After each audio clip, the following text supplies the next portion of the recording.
Good morning. This is the second part of pharmacognosy, chapter 1, which is mainly focused about the introductory part as well as crude drug and crude drug classification and evaluation of crude drug. So, you know that the part 1 by introduction of pharmacognosy, history of pharmacognosy, classification of crude drug and what is crude drug crude drug malakate pharmacognosy malakate history nisa yookaan immoo seenaan isaa maal fakkaata kan jedhu turbe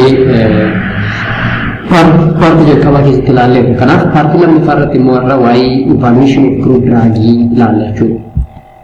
So warroonni chaanalii kanaaf haarawaa taatan chaanalii keenya subscribe gochuun viidiyoo keenya like gochuudhaan chaanalii kana gabbisuu qabdu nus koomentiidhaan jajjabeessuu qabdu jechuudha. Kanaaf kallattii mangara teorii keenyaarraa yeroo seenu evaluation of crude drug ilaalla jechuudha. So evaluation of crude drug jechuun crude drug kun sindoo maal jenneerra plant yookaan immoo microorganism yookaan immoo mineraalii garaagaraarraa solvantii fayyadamnee inni jalqaba baasu sun crude drug jedhama. Kanaaf crude drug suni gara active yookaan immoo gara qorichoota geeddaramuudhaaf kallattii fayyadamu yookaan immoo garuu active ingredient pure ta'e argachuudhaaf evaluate gochuu qabna jechuudha adeemsa garaagaraatiin. Kanaaf isa sana ilaalla jechuudha. So this evaluation of drugs is carried out to identify the drug and to establish its quality and purity. Kanaaf evaluation of drug kun maaliif adeemsifama? Activity yookaan immoo active ingredient ichi keessa jiru beekuu fi quality isaa akkasumas impurity isaa beekuudhaaf nu fayyadamaanii fi impurity qaba taanaan pure ta'uu taanaan toxicityidhaaf nu saaxilu waan hin jechuudha. So the drug should be collected from correctly identified plants or animals which is authenticated source. Kanaaf jalqaba gara extraction osoo seenin dura plantichi sun yookaan immoo microorganism yookaan animaalii sun maal akka ta'e authenticate yookaan immoo beekamtii qabaachuu qabachuudha. So this intrinsic value of the drug is quality of the drug and the purity of the drug can be maintained by avoiding the various types of adulterates. Maybe deliberate or undeliberate. Kanaaf adulteration gargara beeknis osoo hin beeknis yookaan keessa jiraatu ta'e isa sana purify gochuun nurraa eegama jechuudha. So the evaluation of drug can be classified into 5 bakka shanti qoodnaa evaluation of drug tokkoffaan organoleptics yookaan morphological evaluation inni lammaffaan microscopic evaluation inni sadaffaan chemical evaluation inni afuraffaan physical evaluation inni dhumaa biological evaluation. So organoleptic evaluation yeroo jennu can be further classified into 2 bakka lamatti qoodnaa isallee morphological evaluation kan jennuun jira. Morphological evaluation jechuun it is carried out for the entire plant organ or for the plant of the plant by using the shape, size, condition, texture and surface fixture. Now, morphologically, microscopically, structure isa, size, shape isa, texture isa, akkasuma surface feature isa beekuudhaan gargar baasuu jechuun kan evaluate gochuu jechuudha. Fakkeenyaaf bark jedhama jechuudha. Rootiid bark jechuun isa qola gubbaarra jiru sana rootee jiru immoo eddas tiimiin immoo jirma jechuudha. Flower, seed, leaf, root, herbs and shrubs can be classified by this morphological classification. Kanaaf morphologically we can classify like this.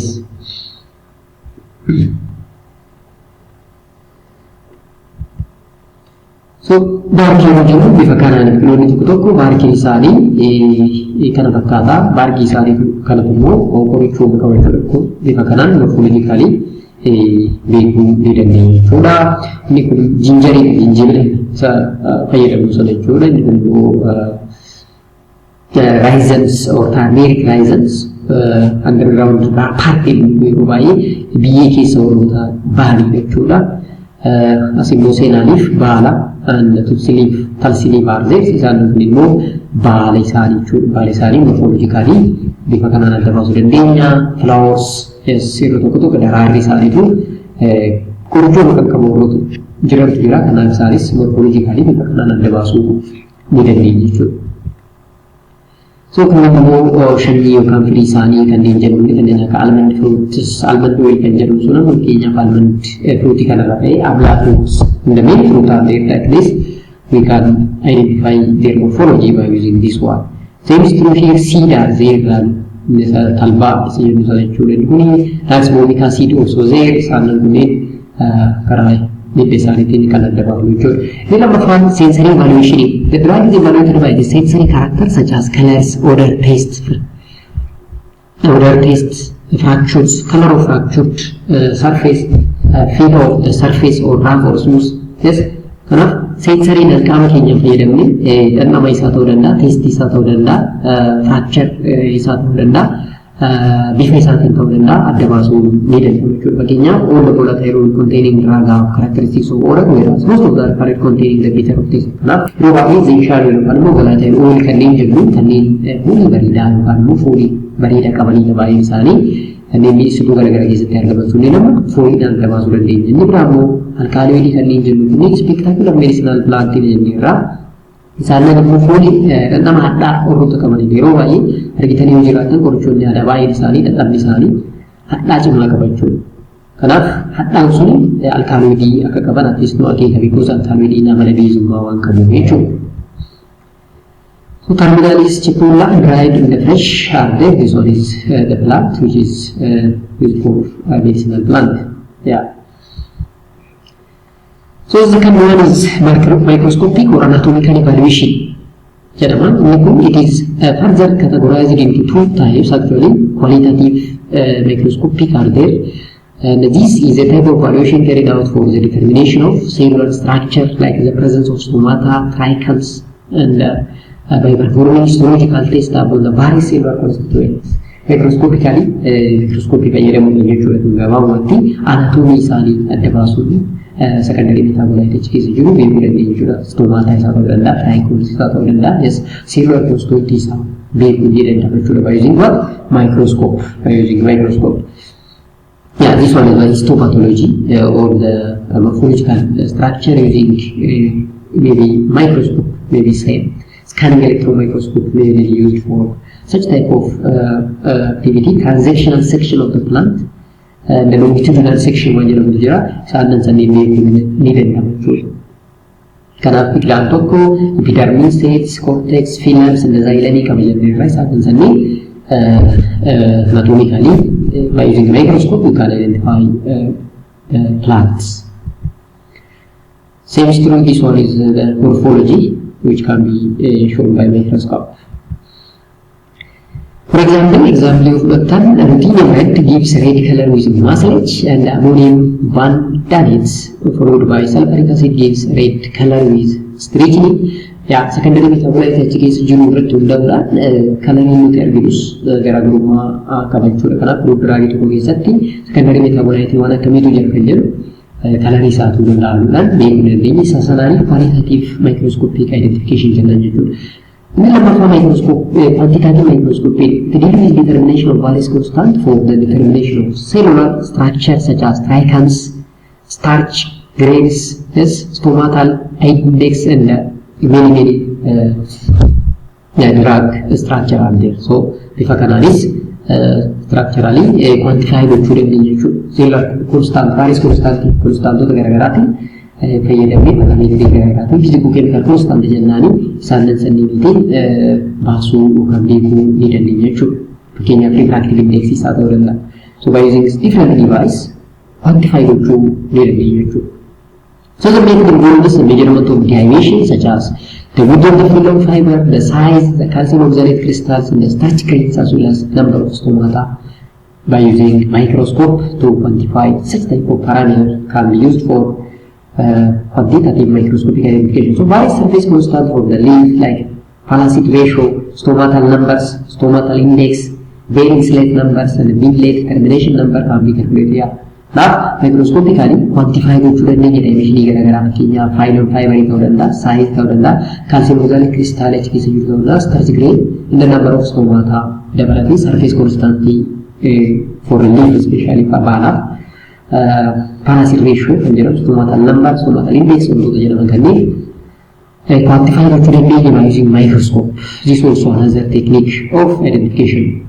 Fakkeenyaaf stomata number yoo it is an average number of stomata present per millimeter square of dermis area isaatu. This is constant for the given drug. Example, Diatura stramon 87 qaba, Diatura inoxia is 141. Inni kun stomata number kan microscope dhaan quantify godhamee jechuudha. Kanaaf biqiloonni garaagaraa yookaan secondary metabolites garaagaraa stomatal index garaagaraa qabachuu ni danda'a jechuudha. Karaa kanaanis evaluate yookaan identify gochuu dandeenya. Stomatal index is the percentage while the number of stomatal from the total number of epidermal cells, each stomata being counted as one cell. So this stomatal index equivalent to S times 100 over E plus S, where I actually stomatal index is the essential number of stomata, E actually more epidermal cell is an area actually. That stomatal index is stomatal number by using microscope, you can microscope if you that be hidden actually. So it is constant for the given species. For example, Indian Sena, Kuraturba Gadidama stomatal index Kava, Alexandrian Sena, Kuratuba Sabita, Kudalamatuba, Ja, Kavatu. Half stomatal index is Anis, Vipakana Magaba, vein late and the vein late termination number is also there. It is the number of veins late and the vein termination per millimeter square of each surface. It is constant for the given species, which before sun microscopically determine one good. So parasite ratio is also there. Yes, like PDM spot method, some including the quantification method. So parasite ratio is the average number of parasite cells versus epidermal cells. Epidermal cell parasite jiru bukan cell jiru karena ratio sama muncul. Fakkeenyaaf digitalis parporia yoo fudhatan sadii tuqaa torba gaafatu lama qaba. Diatura stramoma atropaa peladoona yoo fudhatan isaan humnaan kaalooyiidha. Parasite ratio isaanii bifa kanaan ibsamuu ni danda'a. Kanaaf parasite ratio isaanii ilaaluudhaanis classify gochuu ni dandeenya jechuudha piroograamii. So like PDM spore method also there is an important analytical technique for the product drug, especially with the chemical and the other method of evaluation of drug fail as an accurate measure of the quantity. Is also another parameter evaluation. So diagram kana yeroo ilaaltan fakkeenyaaf epidermal cell A fudhatan epidermal cell A with a parasite cells jechuudha. B yoo fudhatan garuu it is a fragment of parasite cell. See, this shows that what the epidermal cell with stomata kaawwate xiqqoo baala keessatti argamu sana stomata jennee risa sana jechuudha. D baala keessaa it is a fragment of collenchyma cells. And this one is isolated. So different type of cells can be known by using microscope and microscopic evaluation or microscopic identification. So, cellular garagara, epidermis, colchena, parenchyma, speech, palasid, and the bases have measurement in micrometry, measurement is for different cells, different measurements or different diameters and different size area, surface area are there. So surface area is assumed parameter. So stomatal index parasite ratio normally it can be in the range stomatal index so this one is the range of these parameters. So it's a chemical evaluation. Chemical evaluation chemical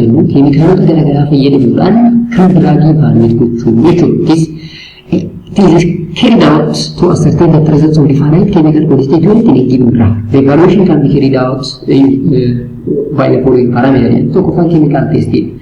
Chemical testing, these tests are carried out to identify the different constituents present in various drugs. Specific tests are carried out using respective constituents. Original chemical constituents are available of the phytochemical screening. Phytochemistry and HTC conclude drug is the case of chemical testing. Ash value. So, drug is bound to determine the amount of inorganic RC impurity present. Ash values are available, which is period of impurity to be put and inorganic impurity. Ash value godicha tokko determine gochuudhaan by incinerator meeshaa jedhamu jira sanaan goguudhaan ash value isaa beekuu dandeenya. Ash value isaa guddaa ta'e taanaan godichi sun impurity guddaa akka qabu akeekuu guddaatu jechuudha. Kanaaf ash value measurement gochuun chemical test fayyadamuudhaan beekuu ni dandeenya jechuudha. So chemical method gaafa jennu chemical methodidhaan chemical method gaafa jennu fakkeenyaaf alkaloidii blanket yookaan group drug sun alkaloidii qabaachuu dhabu isaa by Dragendorf, Myers, Wagner and others tannic acid reagent yookaan chemical test fayyadamee beekuu ni dandeenya. Glycoside yoo qabaate fakkeenyaaf you have to use bone rangers modified as well as failing and Killiani test fayyadamuu dandeessaa. Carbohydrate, moist, iodides, Benedict and tolerance as well as CD1 of reagent as a CD1 of protein yoo ta'e fakkeenyaaf nitrate, murates, xanthoprotic reagent fayyadamuudhaan secondary metabolite biqilaa sana keessa yookaan group drug sana keessa jiru bifa kanaan beekuun ni danda'ama jechuudha. Kanaaf chemical testing group drug evaluate gochuu keessatti gahee guddaa ni taphata jechuudha. So reason yoo qabaate fakkeenyaaf tannins, essential oil yoo qabaate Sudan 3 test, tincture alkana test, fixed oils, gum mucilage, flavonoid yoo qabaate shinoda test, ferric chloride test, coumarin yoo qabaate fluorescence test. So isaan kanneen fayyadamuudhaan group drug sana keessatti secondary metabolite jiru gabaabumatti beekuun ni danda'ama jechuudha. So acid value, purification value, iodine value kanneen jedhaman kunis parameter guddaa jechuudha. Fakkeenyaaf this parameter to ascertain the quality of the fixed oils and fat. For example, if you take acid value, it is the number of potassium hydroxide in milligram required to neutralize the free acids present in 1 gram of substance. For example, EDB oils contains greater than 1% acid value. Acid value, iodine value, sulfurication value kanneen jennuun isaanii kunniin physical chemical parameter jechuudha. Group drug sana keessatti hamma essential oil, hamma fixed oil achi keessa jiru beekuudhaaf hamma starch achi keessa jiru, hamma saponin achi keessa jiru karaalee itti beekuudha jechuudha. Kunniin actually acid value, sulfurication value, iodine value pharmaceutical analyze introductory part pharmaceutical analyze chapter 1 introductory part keessatti ilaaltu jechuudha. Quality control keessatti gahee isaan taphatan jechuudha. So acid value is the measure of hydrolytic acidity and acidity, and the saponification value is the number of potassium hydroxide milligram required to neutralize the free fatty acid and to saponify esters in 1 gram of substance. Ester value is the number of potassium hydroxide milligram required to saponify esters in 1 gram of substance, and others like filtration, gravimetric analysis, chromatography, the spectroscopic analysis are the techniques that used for what? Knowing the quality and the purity of your crude drug. Kanaaf pharmaceutical analysis akkuma dubbadhe analyze waan irratti sirriitti ilaaltu jechuudha. Titration, gravimetric analysis, chromatography, especially like gas chromatography, HPLC, filament chromatography isaan kunneen quality keessatti warroota gahee guddaa taphatan jechuudha. Inni afuraffaan biological evaluation. So biological evaluation is the type of assay in which quantitative assay of drug is carried out using biological model of intact animals, animal preparation, as well as isolated tissue or microorganism. Kanaaf biological evaluation gaafa jennu crude drug suni biological activity qabaala. Antifungal, antibacterial, anticancerous, anti-inflammatory effect qabaa kan jedhu karaa ittiin adda baasnu jechuudha. Assay karaa itti godhu assay jechuun it is the technique of identifying the active principle in a given drug based on the basic principle of the drug jechuudha. Qoricha tokko keessatti active ingredient suni pharmacological effect kan qabu isa waan ta'eef hammi suni quantify gochuu adeemsitti dandeenyu jechuudha. Assay jechuudha. So it is generally carried out for the drug which are not adequately evaluating using other means of evaluation. Bioassay pharmaceutical active substance by using biological means yields a valuable information regarding the potency of the drug. Kanaaf pharmacology effect isaa, efficacy, potency, toxicity isaa karaa itti beeknu keessaa tokko bioassay pharmaceutical active ingredient jechuun biological activity isaa evaluate gochuu jechuudha karaa itti beeknu sana. So it is carried out to check the microbial as well as pesticidal contamination, the pharmacological activity of the drug. kanaaf antimicrobial effect qabamu pesticidal activity qabamu contamination qabamu pharmacological effect isaa maal fakkaata kan jedhu karaa itti cheekuun karaa biological evaluation kana jechuudha. So microbiology is a type of biology specially performed with microorganisms like bacteria and fungi. All antimicrobial agents and antibiotic testing using this technique. Microbiology kind of biological activity kan jedhamu antibacteria, antifungus effect isaa karaa itti cheekuu jechuudha. Strain isaanii fayyadamne bacteria ta'uu danda'a, fungus strain isaa fayyadamne strain pure ta'e tokko isa sana ni ajjeesuu kan jedhu maybe disk dilution ta'uu danda'a, micro dilution ta'uu danda'a. Turbidometry ta'uu teknikii ta'uu danda'a. Teknikii garaagaraatiin fayyadamne antimicrobial effective antibiotic tokko beekuu ni dandeenya jechuudha. Pesticide residue also there WHO and FAO Food and Agricultural Organization say limit of pesticides which are usually present in herbs. And the pesticide are mixed with herbs during the time of cultivation. Kana jechuun qorichoonni farra pesticide yookaan farra ilbiisota ta'an kunniin yeroo baay'ee group drug sana keessatti ni argamu.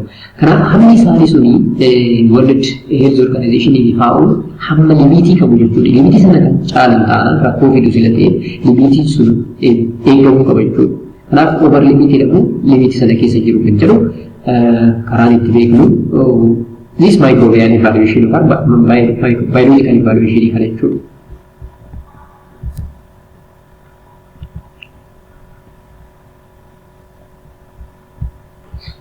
So many pesticides like DDT, BHC, toxaphene, aldrin cause a serious side effect in human being if the crude drug are mixed with this agent. Kanaaf pesticides kanneen akka DDT, BHC, toxaphene and aldrin keessatti crude drug sun kan adulteration guddaa kan qabu yoo ta'e almost dangerous jechuudha. Toxicity guddaa qabu jechuudha. Keenyaaf liidii hammi liidii 1 mg per kg caaluu qabu.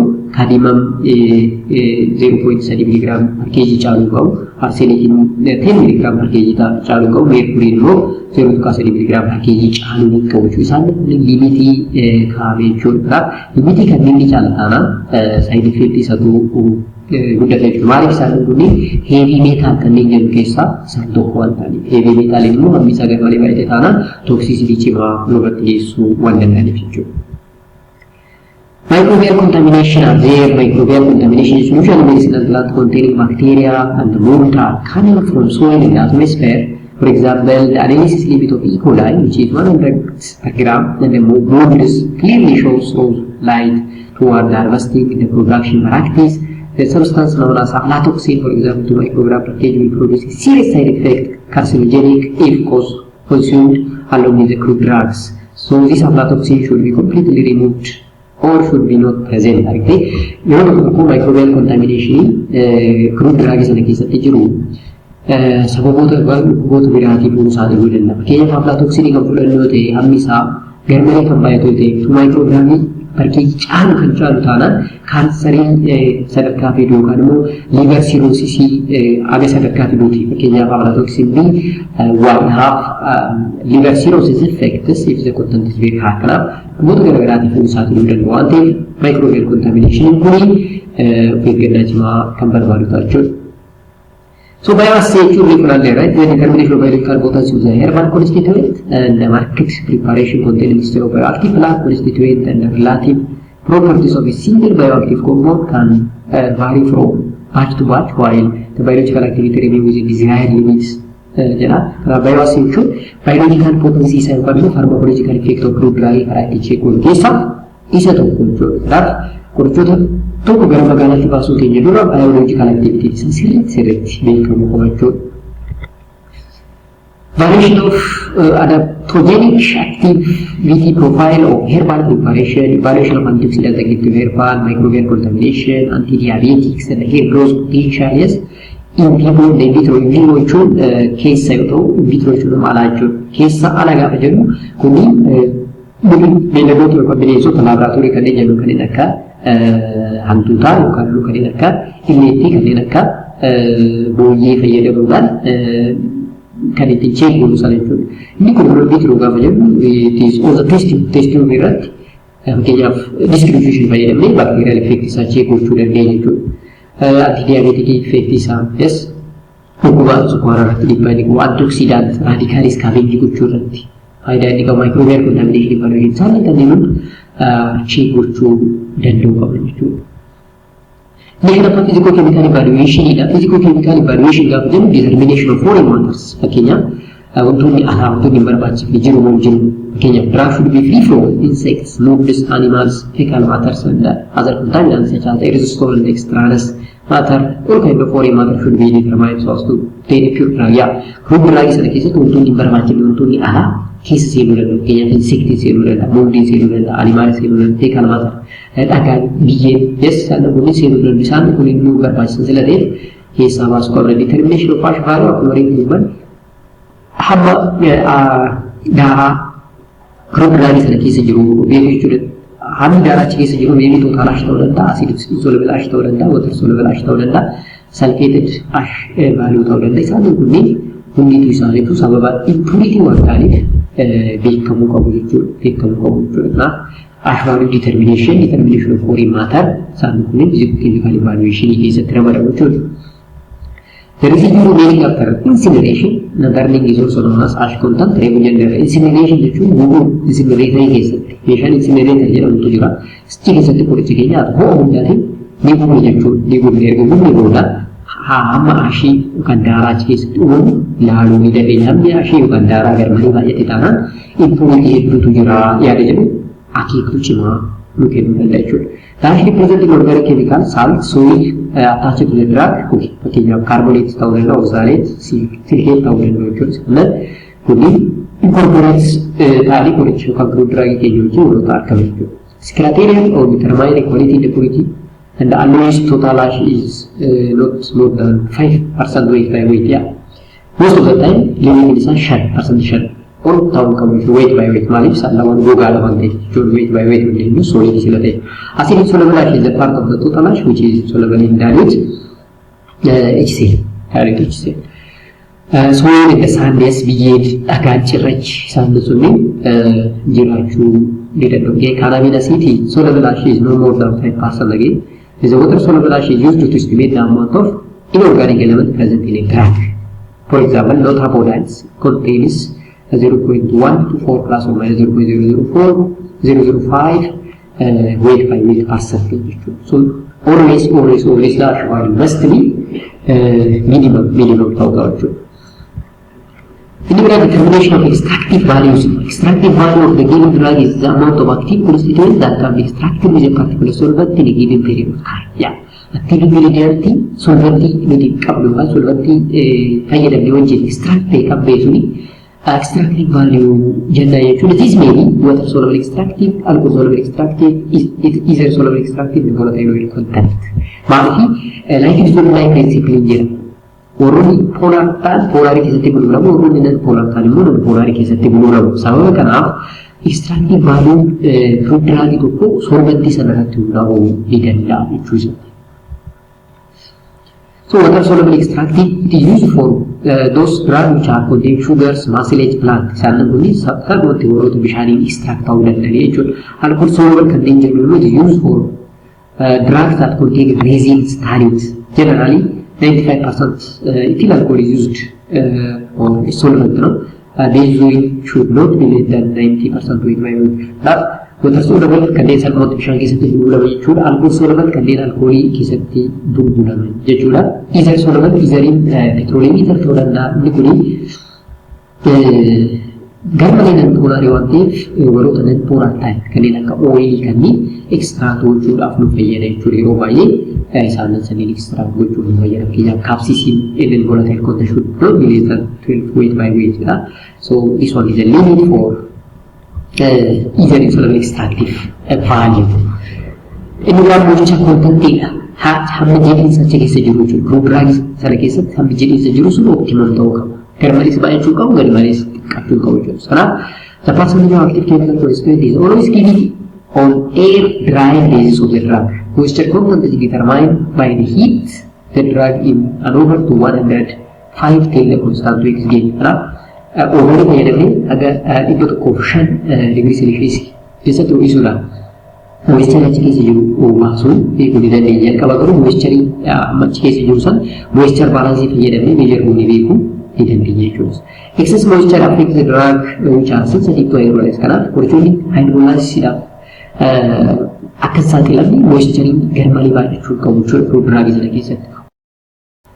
Kanaaf moisturii suni garmalee kan baay'atu yoo ta'e qorichoonni suni hydrolyzeedhaaf ni saaxilamu akkasumas also excess moisture favor microbial growth kan bacteria ta'uu danda'a fungus ta'uu danda'a mold ta'uu danda'a akka guddataniif guddachuu isaanii immoo draagiin sun akka deteriorate ta'u waan godhuuf hammi moisturii qoricha tokko keessa jiru almost optimum ta'uu qaba yeroo baay'ee it is not more than 10% ta'uu qaba jechuudha. Inni intaan viscosity of the liquid inni yeroo baay'ee viscous gaafa jedhu for the liquid equilibrium for viscosity of the liquid is constant at the leading temperature is an indicator of purity of the drug. They determine at 25 degrees Celsius or at room temperature and the main used for liquid paraffins.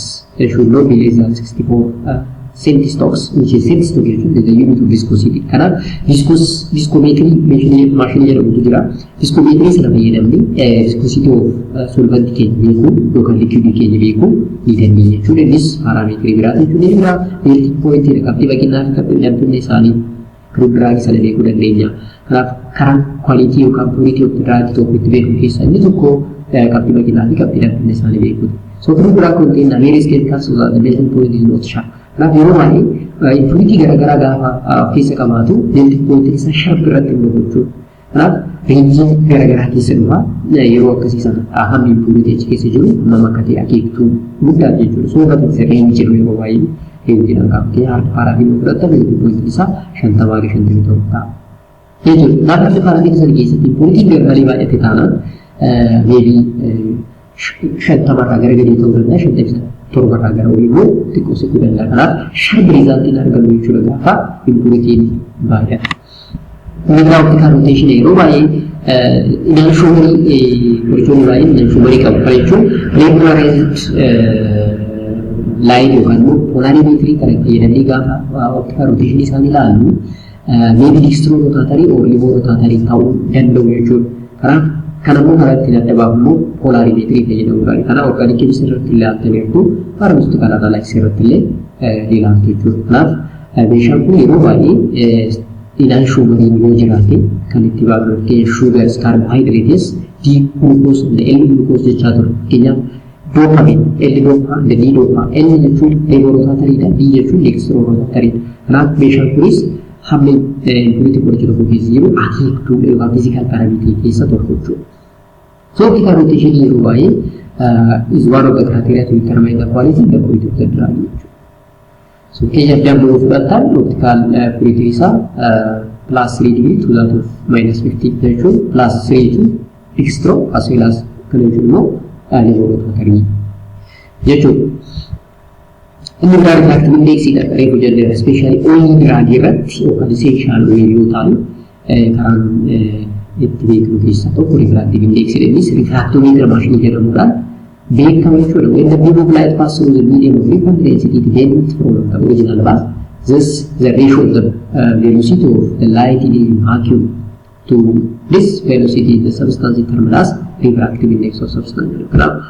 Qorichoonni dhangala'aa yookaan draagiin sun amala dhangala'ummaa qabu yoo ta'e akkuma viscosity refractometry fayyadamnee refractive index isaa beekuu ni dandeenya jechuudha. Fakkeenyaaf clove oil, castor oil isaan kunneen assumed temperature yookaan immoo at 25 degrees Celsius you have to determine their refractive index isaanii beekuudhaan qorichi sun purity isaa beekuu dandeenya. Maaliif yeroo shibba ta'ee refractive index isaa almost sharp value ta'a purity garaagara qabaate taanaan reenjii keessa jechuudha. Yeroo baay'ee differensiin keenya immoo watariidha jechuudha for refractive index. Chromatographic evaluation used for identification and separation of constituent. Chromatography jechuun color study yookaan immoo color separation jedhee waa'ee chromatography identification, purification and separation keessatti gahee guddaa taphata. Isa kana immoo pharmaceutical analysis irratti sirriitti ni baratu jechuudha. Gas chromatography, HPLC, paper chromatography, tiller chromatography, column chromatography, actually isaan column chromatography, tiller chromatography chapter 2 irratti ni ilaalla pharmacogenetics irratti. High performance liquid chromatography, high performance tiller HPLC, gas chromatography kanneen jedhu isaan sanniin immoo analysis irratti dhugaa sadaffaa semester lammaffaa irratti ilaaltu jechuudha. Spectroscopic method kan jennu kan akka UV visible spectroscopy IR fakkeenya functional group beeku fayyadamee molecular magnetic resonance and mass spectroscopy mass of unknown compound beeku fayyadamee isaan kunniin almost the concept of pharmaceutical analysis dhawantee gara sitti assignmentii gara fuulduratti isiniif kennan jechuudha. Nah isaan kunniin hundiitu parameetrii physicochemical of the crude drug karaa itti beeknu keessaa muraasa jechuudha. So when it comes to the modern herbal medicines, the World Health Organization WHO estimates 80% of the population of Asia and Africa countries presently use herbal medicine for some aspect of the primary health care. You know that, kan ini beyond Africa, fi Asia baay'een isaanii parsantii 80 kan ga'u traditional medicine kanarratti yookaan immoo qoricha aadaa irratti fayyadamu. Maaliif tokkoffaa hammi hospitaalaa uummata wajjin gaafa raabdu jiru. Qorichoonni baay'een immoo isaanii gatiin isaanii garmalee guddaadha sila ta'e uummanni baay'een Afrikaa keessatti including Itoophiyaa maal fayyadamu qoricha aadaa fayyadamna jechuudha. Now 25% of the modern drugs in the United States has been derived from plants. Artee parsantii 25 qorichoonni Ameerikaa keessatti biyyattii guddate sana keessatti fayyadaman baay'een isaanii parsantii 25 keessatti eessarraa argamu biqiloota irraa argamu jechuudha. Kanaaf at least we have some other medical compounds in the modern pharmacopoeia are derived from plants. Almost total economical pharmacopoeia irratti kanneen articulate ta'anii jiraatan kunniin biqiloota irratti argaman jechuudha. Amanis 120 active compound currently isolated from the higher plant are widely used in the modern medicine. Kanaaf still modern medicine keessatti akka alternative medicine traditional medicine yookaan immoo herbal medicine fayyadamaa akka jiru akeektuu cimaa jechuudha. Types of preparation gaafa dhufu qorichoonni aadaa kunniin bifa kamiin prepare ta'u yookaan immoo bifa kamiin qophaa'anii dhukkubsataadhaaf kennamu kan jedhudha jechuudha. So there are many forms which are in which herb can be administered. The most common form is the liquid that drank by the patient with herbal tea in the plant. Yeah, the make qorichoonni aadaa yeroo baay'ee erguu kan nu goonu wajjin akka dhugaman nu akeeknu baay'ee namoonni traditional healer kan jedhamu jechuudha. The one consumption is also practiced is a fresh or dried as fresh yookaan goggogsanii ta'uu danda'a yookaan immoo osoo goggogsanii jiidhaa sana karaa itti fayyadamuutu jira kan jiru guutumatti kan nyaannee fidhus jira jechuudha. Several methods and delays may be determined the amount of herbs used there. So, however, different specimen of even same plant species may vary in chemical content. For this reason, TLC is sometimes used for. Amma gara scientific approach TLC yookaan illee chromatography kan jennu kun biqilaa sana tokko keessatti pirogiraamii tokko keessatti secondary metabolite hedduutu jira jenneerra. Secondary metabolite hedduu akka jiru akeektuun ishee TLC yookaan illee chromatography kan jennu kana jechuudha. Kenya has a method of standardization which the residual of chemical content of the drug are herbal teas and teas are the result of the liquid of extracting herb in water. Then they are made a few different ways. Yes, herbal teas bifa shantiin gurguran yookaan immoo isanii kan dhugamu hedduutu jira jechuudha. Isaan kunniin method of standardization keessa isaan tokko jechuudha. Kanaaf infuushin gaafa jennu bishaanuma keessatti yaa ho'isuu waan biraatti ho'isanii bishaan sana keessa erga bu'ee booda cuunfanii dhuguudha. Maasreeshin jechuun immoo cold infuushin jennaan yeroo baay'ee kanaan fakkeenyaaf biqiloonni tokko kan qorichooma foon sun ho'uu kan hin dandamanne ta'uu danda'a. Yoo ifni kan badu yookaan immoo aktiviitii siyaasaa kan namu ta'uu danda'a. Gaafa akkasii sana maal goona bishaan qabbanaa fi bulbulee kanatti dhuguu jira. Laaboraatoorii keessa immoo simpilii solvantii fayyadamee room tempereecharii irratti kaa'uu yookaan ekstiraakti gochuudha. Isaan kunniin meetodiyoota sekondarii metabolayitii itti baafamu dikookshinii jira, tinkchariin jira jechuudha. So these all are the methods by which you have to extract the bioactive metabolites from the plant or from the crude drug. Herbal elixir kan jennu jira. Alcoholic extract of herbs usually with ethanol. Ethanol kan fayyadamee karaa extractiitti gochuudha. Extracting kan liquid extract, dry extract and nebulized. Nebulized is a dry extract created by freeze drying. Freeze drying jechuun electrolyzer waan jedhamutu jira. Electrolyzer jedhamu sanaan fayyadamee dry oil jechuudha. Especially yeroo extraction sun bishaaniin dhangala'aa deemsifamu yoo ta'e yookaan extraction sana bishaaniin kan adeemsifamu yoo ta'e freeze drying yookaan electrolyzer fayyadamee goggogsina jechuudha. Bishaan sana keessaa baasuu jechuudha. So liquid extract are liquid with a lower ethanol acidity something which are usually vacuum distillating picture. So karaalee gamiitiin secondary metabolite yookaan crude drug administer gochuun ni danda'ama jechuudha. Dry extract are the vinegars are the yes, syrups are the yes, syrups extract of herbs with syramol honey jechuudha. Ini yeroo bakka tokko tokkotti fakkeenyaaf dammaan bulanii akka medisinaatiin kan immoo lafa keessatti itti maktanii akka fudhatan gochuun ni yaada. Yookaan immoo warroonni qoricha aadaan kennu bifa kanaanis nu kennuu akka danda'an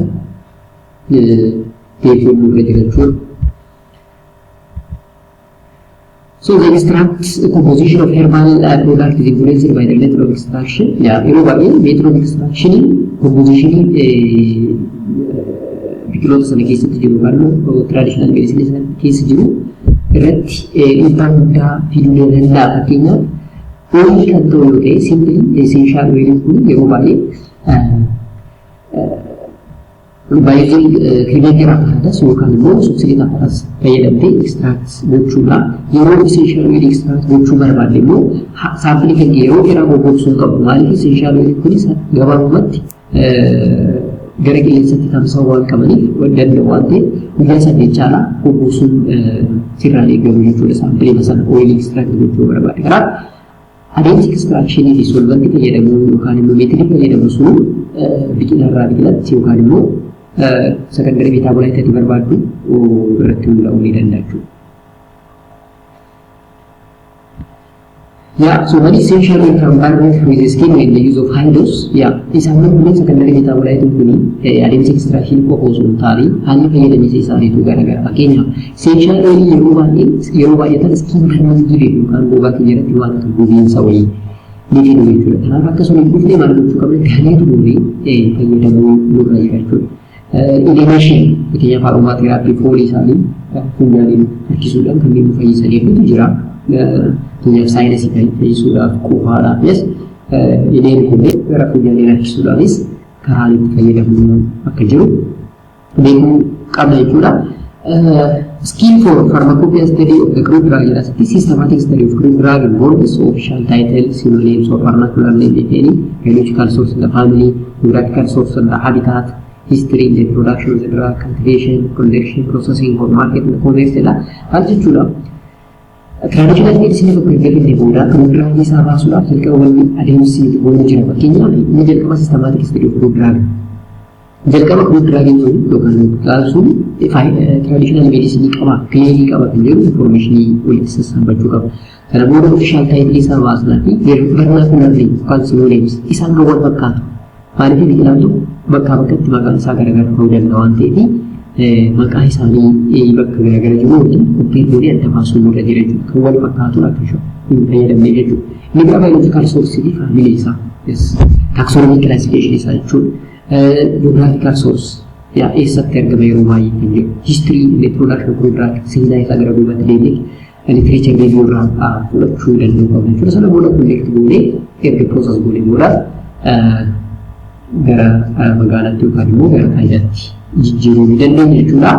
Isaan kunniin karaalee crude drug ittiin evaluate goonu jechuudha.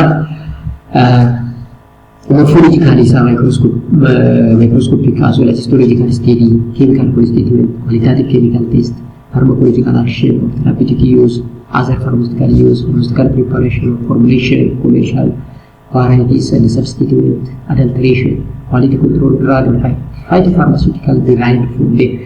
Isaan namatti sammuu keessatti beekuun nurra jira jechuudha gaafa crude drug tokko evaluate goonu. So the last topic is official and unofficial drug. Drug is official or unofficial. Jadi bakalan kita berdua official saja. Kawan that have listed and described in the book recognized by the government of the legal. Ya, seram kami pharmacopoeia rat. Parre kami kan kami sana official saja nani. Kami pharmacopoeia rat kami. Sendiri ini official kami curi dan dia cura. Kami fakanan official drug itu dia dalam cura. So this one is the last for chapter 1. So thank you very much. Dagalatuma. Anaaf comment gobaatan comment section jalatti mukaa'u jedhameessu keekee gobaatanis akkasuma video keenya irratti garuu hiriyoota keessaniif share gochuun like gochuun dagatina maaliif like yeroo gootan viidiyoo keessan yeroo viidiyoo keenya bakka hedduu kan last coverage akka qabu gargaara jirtu jechuudha. So thank you very much. Chapter 11 irratti goon arginutti jabaadhaa share gochuudhaan sirriitti gaaffii qabattanis nu kaa'uu dandeessu. Galatooma.